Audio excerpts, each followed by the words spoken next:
Hey everyone, welcome to Gen Z Pod. Today, we're talking about something that millions of people feel, but rarely talk about honestly, depression. Not the kind of sadness you get after a bad day, but the deep, heavy feeling that makes even getting out of bed feel like climbing a mountain. Let's go back to the year 2008. Dr. Irving Kirsch, a psychologist at Harvard University, did one of the biggest studies ever about placebos, those fake pills that look like real medicine, but actually have no active ingredients. The results shocked everyone. In cases of mild to moderate depression, the placebo worked almost as well as the real antidepressant, around 82% effective. That means many people started feeling better just because they believed they were being treated. It showed something powerful. The brain itself can change the body just through belief. After this study, a lot of doctors began to rethink how they treated depression. Instead of jumping straight to medication,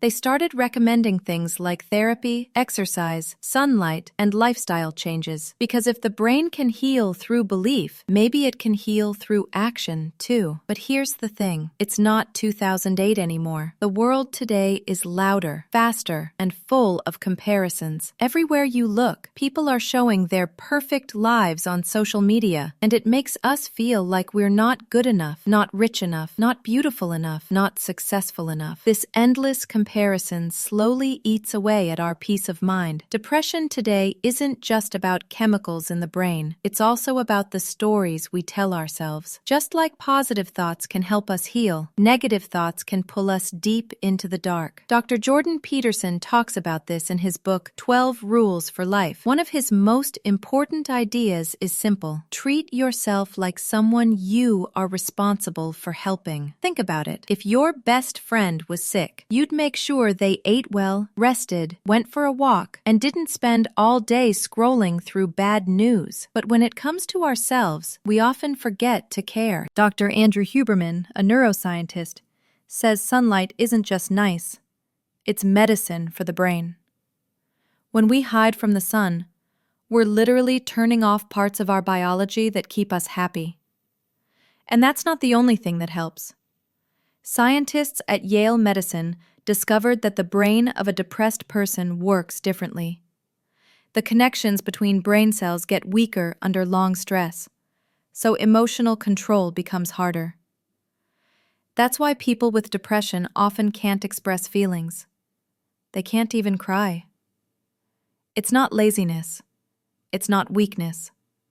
It's the brain's wiring struggling to connect. Now, let's clear something up. Sadness and depression are not the same. Sadness is a temporary feeling. It comes, it teaches, and it goes. Depression is when that sadness stays, builds walls around you, and won't leave. A sad person can cry and feel lighter, but a depressed person often can't cry at all. It's like the emotions are locked inside. And here's something beautiful. Nature helps. A study showed that people who spent time in nature, even for a short walk, felt up to 5 times better. Maybe it's because our ancestors lived for millions of years under open skies, around trees and rivers. Our modern lives are only a few thousand years old. Our brains still remember the forest. That's why being in nature feels like returning home. But in today's world, another problem is eating away at people's confidence, the feeling of not being enough. We live in a world where happiness is sold like a product. You'll be happy if you buy this, drive that, travel there, or date someone who looks perfect. When we see people online who seem richer, fitter, or happier, we start to think we're losing the race of life. But here's the truth. There is no race. Life isn't about being faster than others. It's about finding meaning for yourself. Even studies show that children from wealthy families have higher rates of depression and anxiety. Why? Because they grow up with huge expectations, too much pressure, and sometimes no clear sense of purpose. When everything is given easily, Dr. Peterson's rule number 7 says, "Pursue what is meaningful, not what is easy." Pain is part of life, but suffering is the story we tell about that pain. Pain happens once. Suffering stays when we keep replaying it in our mind. When we understand our pain, it loses power. When we ignore it, it grows. Depression is not just sadness. It's unhealed pain that keeps asking to be understood. Genetics may play a small part, about 40% studies say. But the rest is in how we live, think, and connect with others.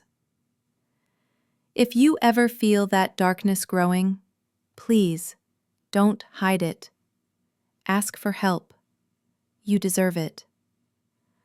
So next time you feel down, don't rush to label yourself. Maybe it's just life asking for a pause, a walk in nature, a good talk, or a bit of sunlight.